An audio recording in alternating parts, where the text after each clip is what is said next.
Welcome back, everyone. So we have modeling your career. So Sandy Conroy will tell you everything about it. So you are a certified professional coach, 16 years of analytic career, oh my God, spanning technology, software, identity verification, lead generation, and insurance industry. Been busy. I have. You're an expert in compassionate management who has developed training program around feedback, diversity and inclusion, and career progression. So can I ask you to give a very warm welcome to Sandy?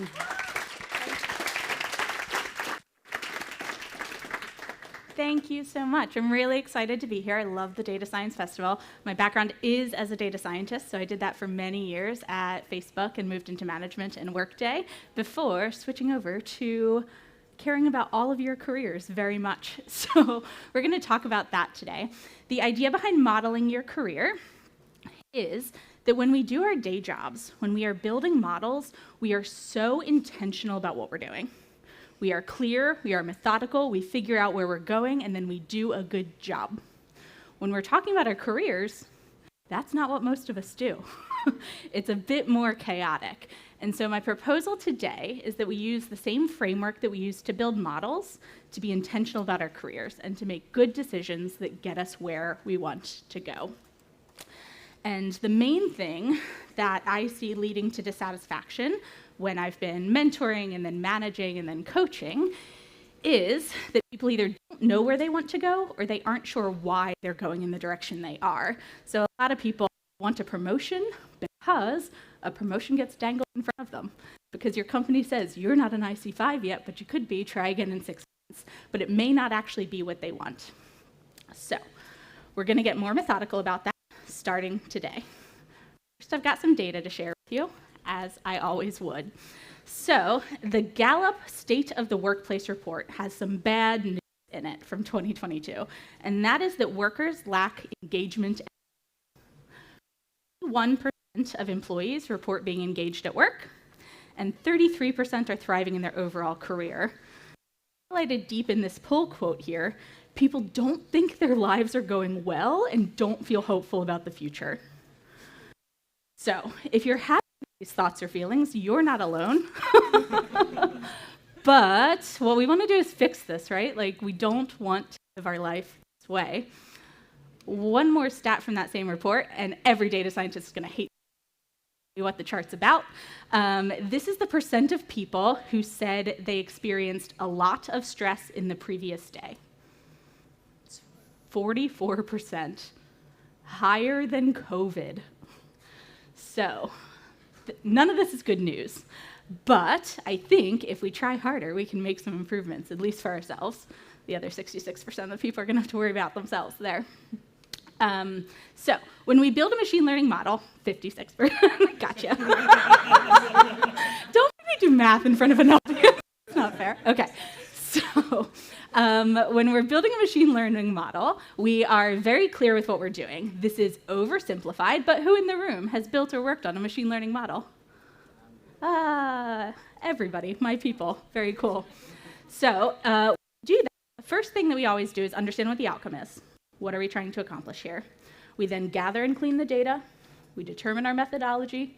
We build the model, and we validate. You haven't skipped any of these steps, and you're not going to because you're good at your job. It's intentional, and it's got a lot of clarity around what we're doing in each step. However, when we think about our careers, it looks crazy. So this is to model out my career decisions. 4 of them are true, 1 of them is made up. My brother is not a doctor. So when we're thinking about our careers, we're a lot more reactive, we're a lot more emotional, and we are influenced by external forces and other people's opinions and the situation. So things that come up when you're thinking about what to do next at your career: I hate this job, what else could I do for money? Possibly feedback from a superior. I literally had a boss say to me in a performance review, "You're not ready to be a senior statistician." Until I got another job offer and quit, then all of a sudden I was ready, you know what I mean? You might get a flashy job offer that's for a lot more money, but it might not be what you want to do. The economy is doing something. We all know about that this year, don't we?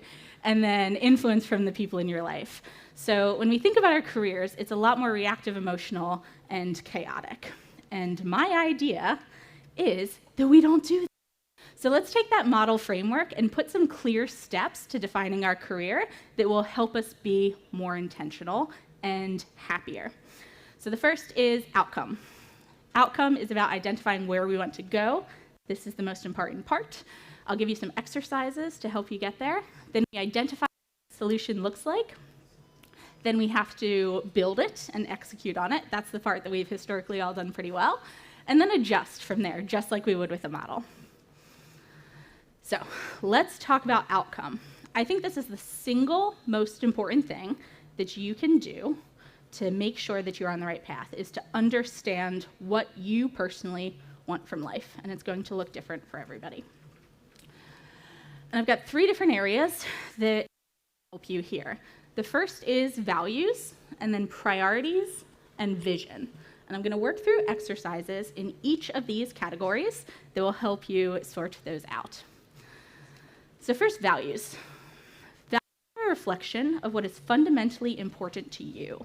Knowing what your values are help guide you towards meaningful pursuits that make you happy.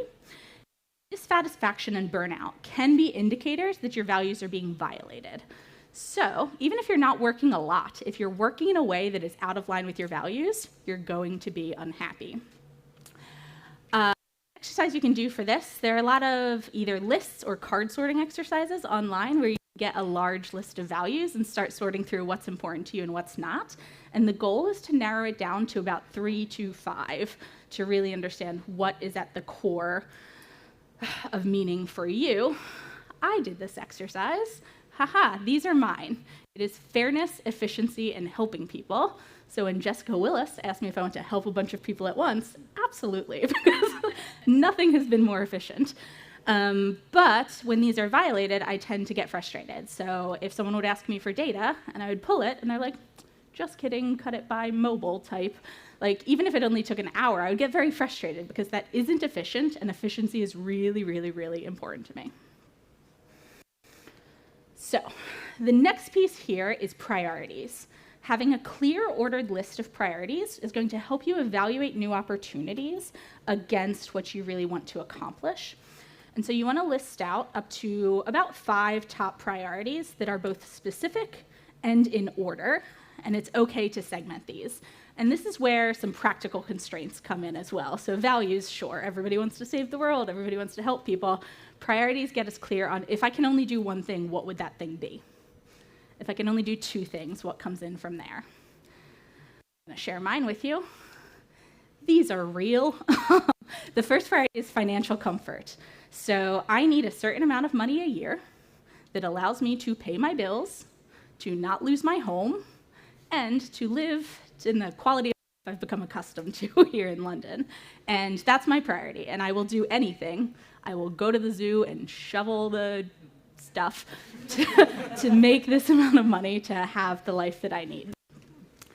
The second is peace, and so I need some blocks of me time every week, a pace that doesn't exhaust me, and some flexibility in my calendar. The times when I had it spelled very bad things for my mental health. So knowing that this is important to me, I can now make this trade-off. Third, I really want meaningful work.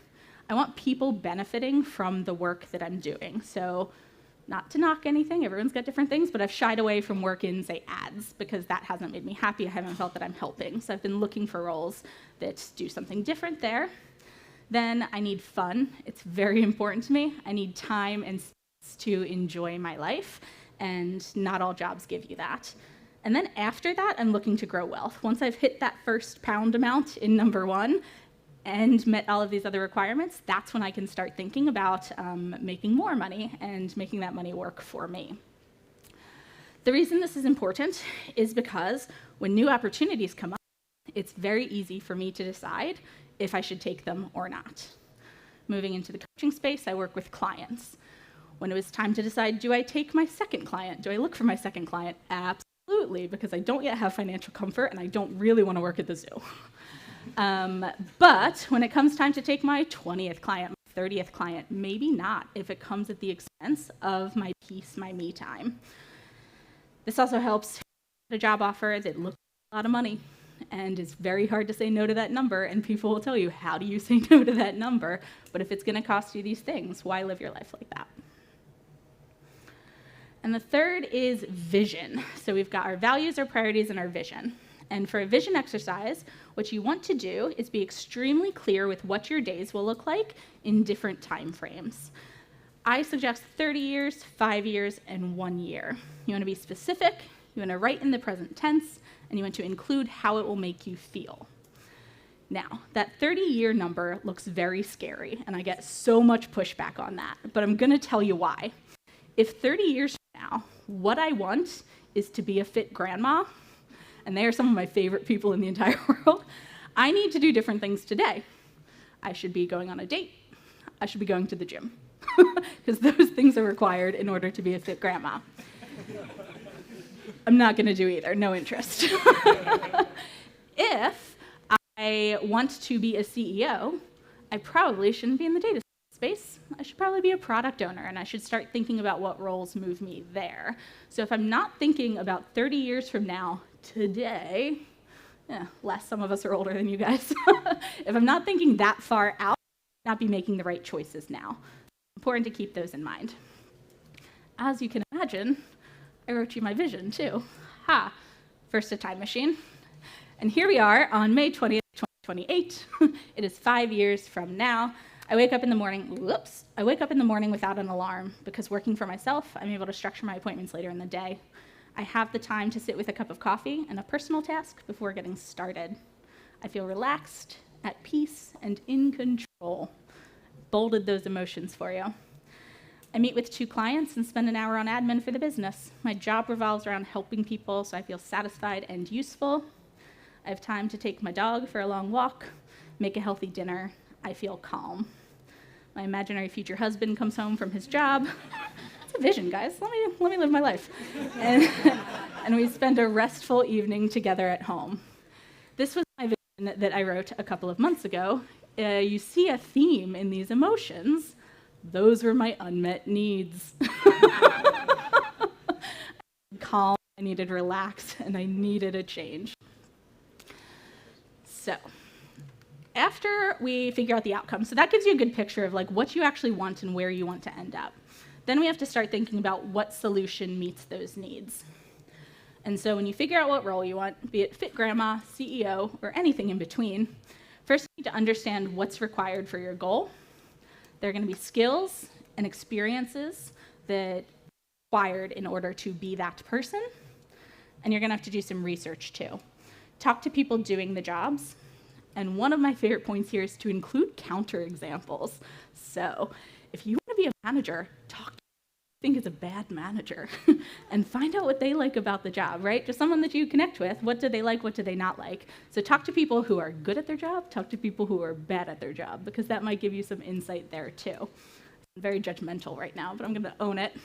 And look at open job roles. What does this look like? What are the specs that they're looking for? What's available there? So you need to get this list of everything that you would need to do to be that person.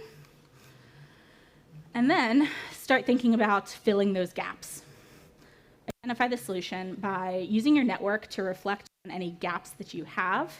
You can complete a 360 review where you collect feedback from the people around you.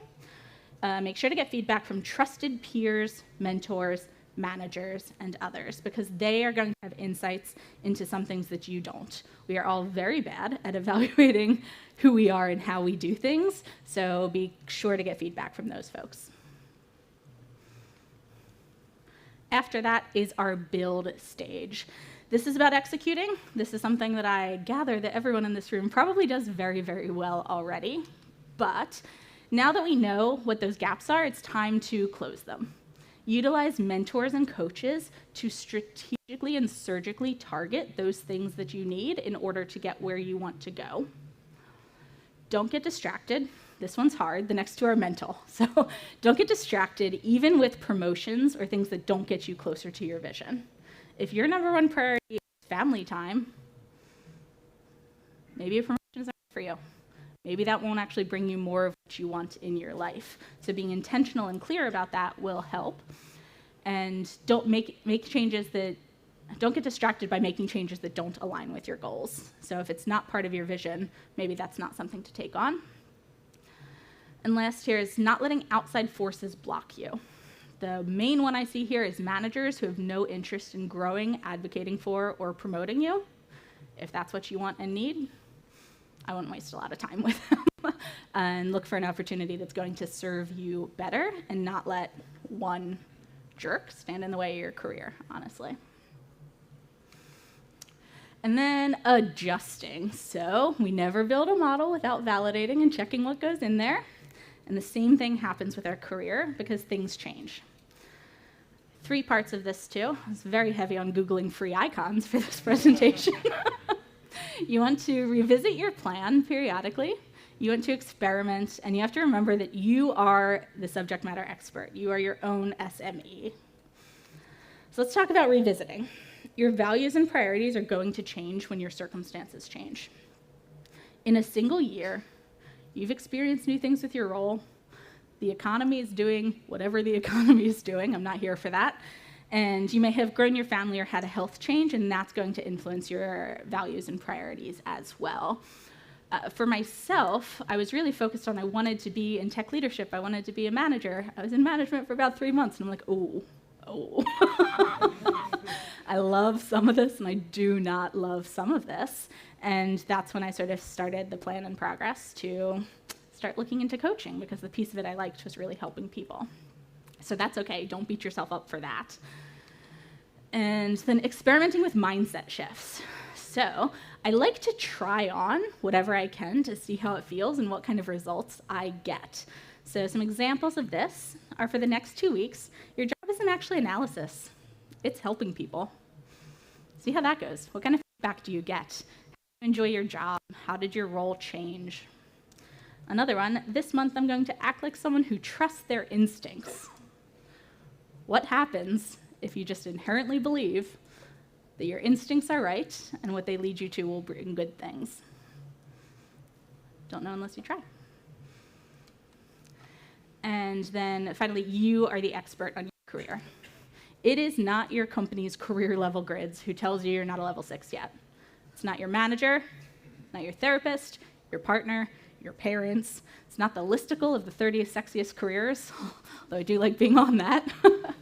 And so from there, we can put everything together. And if you're going to model your career from now on, which we are all going to commit to, if you get your outcome in line with your values, priorities, and vision, you figure out the inputs, any of your needs for the role, and the gaps that you have to get there, you can then build and execute by closing the gaps, avoiding distractions, and then adjust. Visit, experiment, and be your own subject matter expert should get you somewhere that makes you a bit happier with your career. So, thank you so much for your time.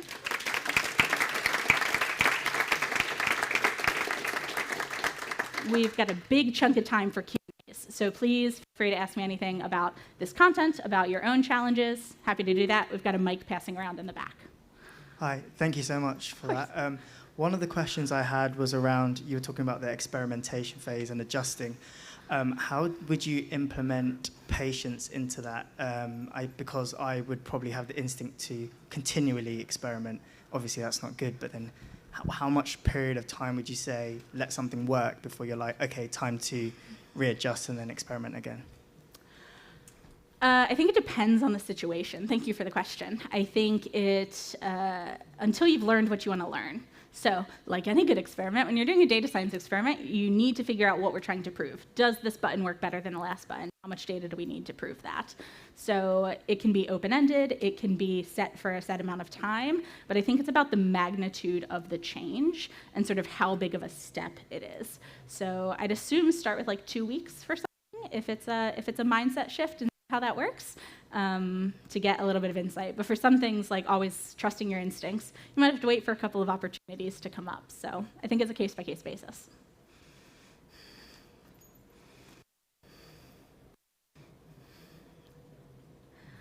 Hi, Sandy. Hey, Yulan. Hi. So my name is Yulan. I think that presentation was great. I found it very inspiring. I was curious to hear if you have maybe some tips on some small things that we can operationalize on a daily basis, in the sense that I think lots of people might have found it inspiring, but would you have some things that you'd say like, oh, maybe think of this every day to kind of operationalize this mindset about thinking about our careers rather than walking away without something operationalizable? I think there are some key exercises for this. I do have I have a workbook that I have put together for clients that I can share a bit from. I think going through the exercises, checking in on them. One thing is just checking in on how you feel. I think sometimes we shove that down and we're just like, oh, I have to get up and I have to do my job. Like, if a couple times a day you check in, I don't want to go to work today. Like, where does that feel in your body and what thoughts are you having? So I think one thing is to check in with what you feel. Another is to recognize that our thoughts and our emotions lead to an action. So that's a string of 3. When you have different thoughts and different feelings, it will lead to a different action. So awareness is always going to be the first part of it. But then, depending on what you're dealing with, I think that's when it's time to dig in. I recommend that everybody, I think it's figure out what's going on with you. So that's one thing to consider, is how to start dismantling some of that if you find the negative emotions. Does that help? Sorry, so I think once you figured out the outcome, I suppose, how do you first of all identify all the possible options? Because there might be maybe 15 or 20 jobs that actually fit in what you'd like to do. And then after that, well, how do you figure out, you go to talk and people from all these options, or so how do you move from all these available options to the ones that you really want to tackle and move forward in the process that you've listed?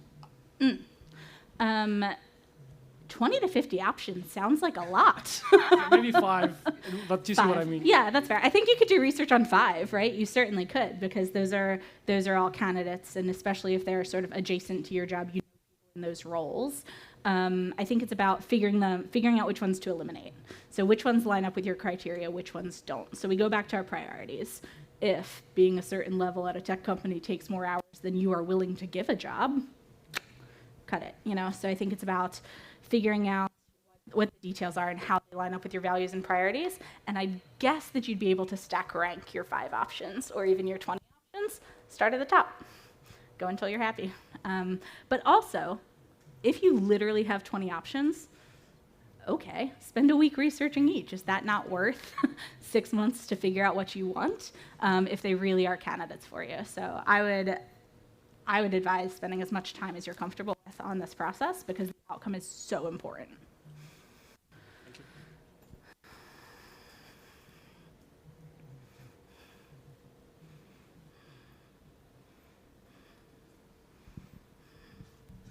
Thank you. I guess, so I'm speaking from the position of a manager. How do you, is there a way to motivate people within your team to explore these questions, or do you feel this sort of exploration, given how much is required, at some level needs to be like intrinsically driven? I think it's both. I think as managers, we have a role in that. I was always very into career conversations, at least here. We sat down and asked some of these questions. There is an inherent conflict, though, because you're worried about your career and you're worried about the company's standpoint, so you can't necessarily be that objective person for them as much as we want to be. So I think the other option is to look for company resources to get them possibly access to a coach when you've hit the limits for what you're able to provide for them. But I have shared these exercises. I have done values exercises with the team. One important thing is to they don't have to tell you the answers. So that's fine. And also, when you're taking a 30-year view, it's okay if they tell you they want to do something that's not this job. So make it a safe space as you can. Don't require them to give you answers. Introduce these exercises, but then encourage or look for outside resources when you hit the cap of what your biases, all of our biases, can provide. Hi, Sandy. Thank you for the talk, and I really like the framework.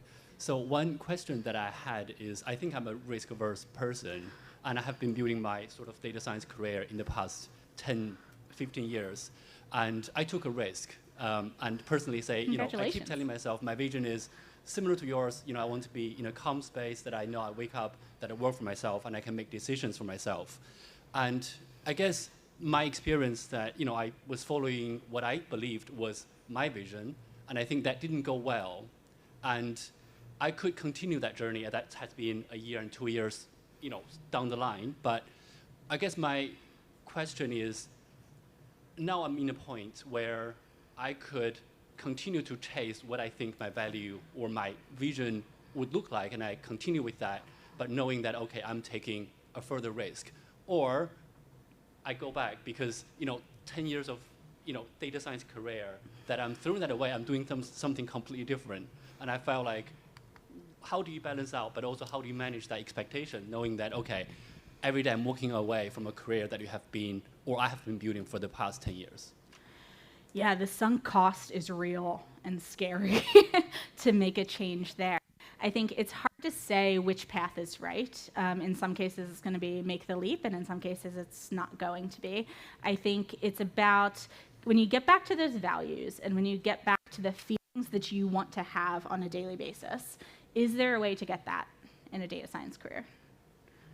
Maybe it's a less stressful job. Maybe it's not the top 10 firms, right? So I think there are ways to pursue how do each of these two plans align with what you want.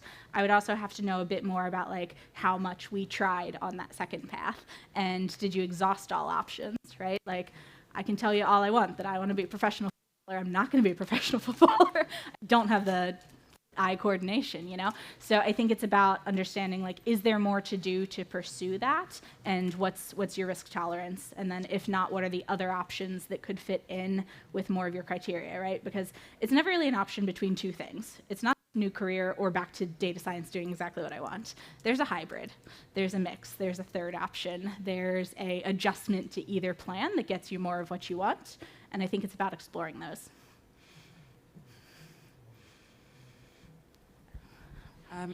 Hi, so in that research stage, or equivalently when you're sort of looking for a mentor, how do you approach finding the right kind of people, especially as you get more senior, and obviously in different companies that can look very different in different places.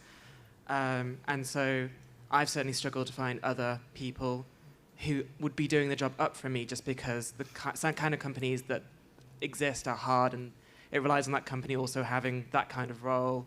And it's just, I've struggled with that research element. And then obviously there's just the fear of actually approaching people. And have you got any tips for that as well? Yes. So the research phase, I would say be willing to go outside of your company and around the industry, because with mentors, those are also the people who are going to find you your next opportunities. Haha. If we're waiting for someone to die at the company to take the next role, we're not going to get very far. So broaden your perspective. I am so morbid. Oh my gosh. Broaden your perspective and be willing to sort of look outside of that. I think network events are great for it. You can also look for professional mentors. So there's actually a website called Mentor Cruise, which I just signed up for. I'm not vouching for it yet, but there are places where you can sort of actually have paid mentorship engagements with people who are a bit more senior. So I think getting creative about how you look for those mentors is important. The fear of approaching people. I'm going to send you back to therapy again. I love therapy so much. Fear, the less we can worry about fear or about rejection, the better in life, right? You're going to get more dates and more jobs if you just approach everybody and if you don't care if you're rejected. So I think putting that into place and realizing it's not about you.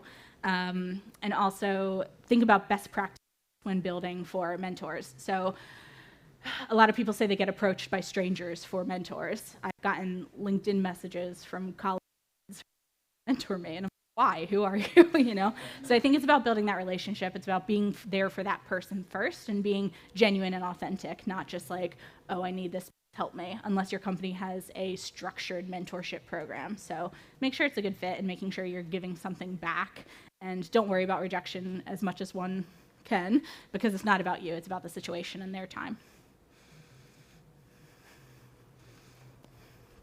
Given the pace of change that we've got at the moment, that's going to increase, how can you get that vision sort of even for 5 years from now? Yes, and so I think the important thing is to not marry yourself to a particular piece of technology, right? So your vision isn't going to be, oh, I'm going to get up and be using GPT or Python or whatever the case may be. Your vision is, I'm going to be using cutting edge technology to solve business problems. Bam.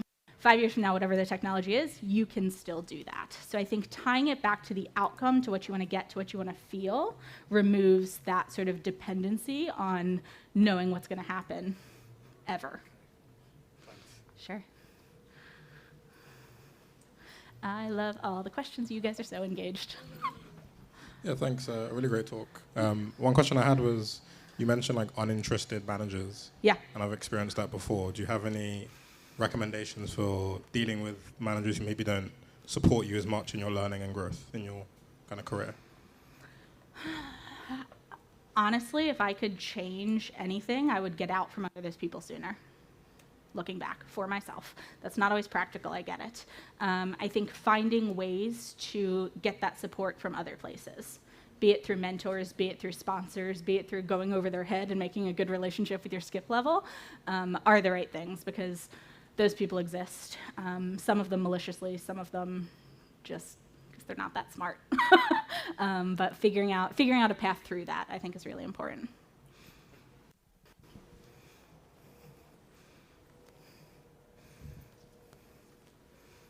Hello. First of all, thank you for the talk. I really enjoyed it. I have a question, I think, part on the research part as well. I'm quite at the early stages in my career in data science, but I've already identified several needs and things that I don't currently like. And you were talking about the values and the needs, but job offers rarely come with this kind of description. No one is going to say, oh, if you take this offer, you will have the flexibility to have coffee in the morning, or you can go for a walk, or this kind of stuff, or it will fulfill these values or these values. So how do you go about to find or identify roles? Because there's so many out there. Like, it's easy to know about the more traditional one, data science or data engineer, but what about all of the others that are even emerging constantly? How do you find or learn about them? Yeah, so the first is sort of like the culture fit of like, does this place offer flexibility? If flexibility is what you're looking for, on that you just sort of have to be a little bit of a detective and ask the right questions at the job interview without, making yourself seem for an easy ride, but just like what does the schedule look like? And I think a lot of books and resources really recommend having dedicated time to think. So how much control do I have over my calendar is a pretty non-offensive question that you can ask there to get a sense. So I think there's just a little bit of detective work when you're talking about companies and the culture. And then I don't know if it's going to change too much by job. I think company is probably the bigger lever as to what the pressure is there. But for new jobs, yeah, you'll need to figure it out. But things like Glassdoor will give you a lot of information where you can do anonymous reviews and get a sense of that as well. Thank you. Hi. Do you have any adjustment of your presentation for people over 50, maybe? I mean, maybe the answer of 30 is already answered. I don't know. For people over 50 starting, changing role to a tech, any advice? I think, you're right, adding a row for 10 years, it's for real, myself as well, I'm not a child, is an important thing to think about. I think the only other thing that comes to mind is that you may experience either perceived or real biases against you for your age. So I think it's about thinking about how to overcome that and how to very practically make sure that you're showcasing knowledge of the latest tools and the things that may concern people for that, but also playing to your experience. So if you have worked in a different industry for all of those years, you can bring something that these other 22-year-old idiots don't have. And that is experience and knowledge across the space. And highlighting that, I think, is really important, as well as people skills. I'm sure you've had to develop those. And being able to clearly articulate what that does for you and how it improves your job and how it improves the effectiveness of what you do would probably be a good idea. Oh, thank you, Sandy. How do you motivate yourself?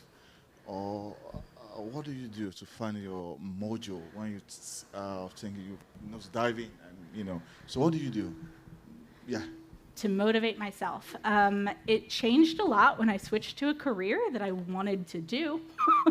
So all these tips are like very real things that I've been through for myself in the last couple of years. And so now that everything is very in line with my values, I don't have a hard time getting up. I don't have a hard time getting started on things. I'm very excited about it because I want to be here sharing this with you. So I think reflecting on any motivation issues is certainly one thing. I think there are also like medical explanations for why sometimes we don't get motivated, so always exploring and exhausting those. And then I think experimenting with what vibes you up, right? Like some people just have to sit down and commit to it and put on a timer and sort of work through things. Some people need to think about what it's going to lead to in the future. So I think there's a lot of different tools we could talk about that could be things to try to see what works for you specifically. Hi. How would you balance between the two? Like, on one side, you have like your advice, like if something doesn't work, move on, etc. Follow your whatever vision, and on the other hand, you have a whole bunch of people, like recruiters, other people, asking you, "Oh, why have you been there only for a year? Was it a contract? What was wrong?" If you Yeah, again, I think this one might be very case specific. I think if you have a couple of one-year stints, that's not a few short tenures, that's not so bad. I think a lot of short tenures possibly could be so bad.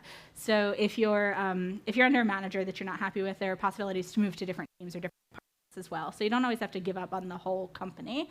But also, I think there's something to be said for being able to say, this wasn't a fit for me for this reason. I wasn't aligned with that. I am aligned with that, assuming that's true. And that could help even if you're very clear on like, hey, that company wasn't helping people. What I want to do is help people. I see your company is doing that, so I would like to move to something where I'm excited to get up and help on your mission every day. Who's not going to love that one?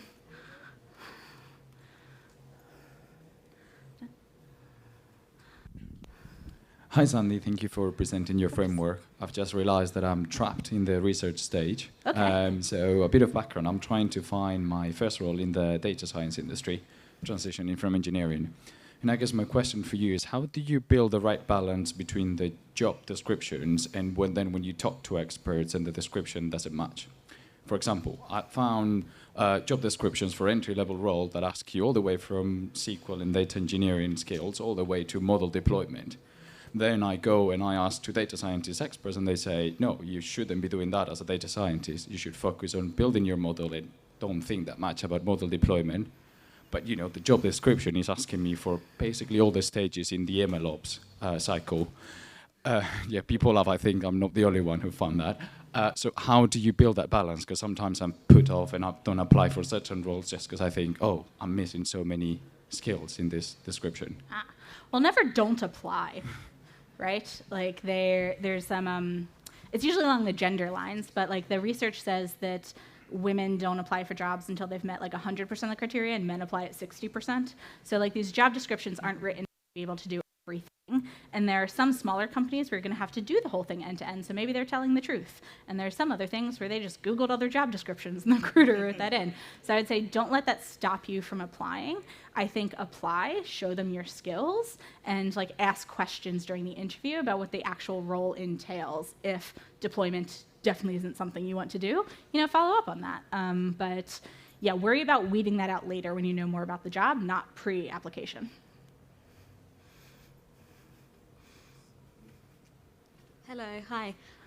I've recently been going to quite a few networking events, and I find that like I'll connect with people when I'll add them on like LinkedIn, but kind of nothing kind of goes beyond that. So I was wondering like what tips do you have for kind of maintaining those kind of like relationships with people who you've met and like kind of like staying in touch with those people?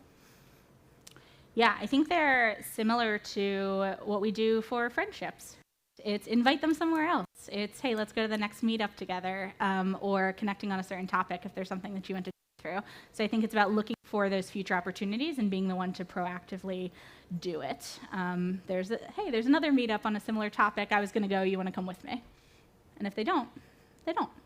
Or, you're going to Data Science Festival, let's go do this. There are drinks later. I think there's a great opportunity to sort of keep following up with people there and or loop them in when you're doing other data-related things to build that up. Or see what you can offer them, too. Like, hey, is there anything I can do for you? You want to talk about what our careers are doing, not to be too quid pro quo about it, but making sure that you're also sort of providing and giving and sort of nurturing that relationship. Oh, hello. Thank you for your presentation. I graduated last year, so usually I will apply. Thank you. I will apply a lot of jobs after that, but I'm facing a lot of rejection till now. But I don't know if it's my mistake or if it's something where I don't know what the problem is. So I'm kind of stuck at the moment. So I don't know how can I move on how to move further, because I can't be in the same position till the end. So yeah. So what advice would you give me? That's really tough. Yeah, thank you for raising it. First of all, I'm sorry for anything mean I said about 22-year-olds a little bit ago. Second of all, I think it's a hard year to be a new grad because with all of the layoffs, the markets are saturated. So we see people with a lot of experience who aren't getting hired either.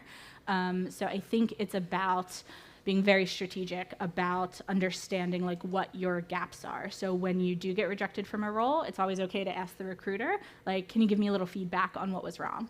And so maybe there's something that you don't realize. Maybe there's something about how your resume is listed, et cetera, that could actually be fixed. So I think that's where we sort of get that 360 feedback by having feedback on how you are applying and showing up to the jobs to see if there's anything you can correct on your side. And then there's the understanding the industry is just a little bit wonky right now and possibly looking for other roles, the zoo shoveling, in the meantime to sort of make ends meet while you keep looking for your career. But that's also, it's very specific to your role too. So that's something that you can connect with somebody on the details of where you're at to get a little bit of feedback. Hope that helped. And I'm told we're done. So thank you all so much for your time and your great questions.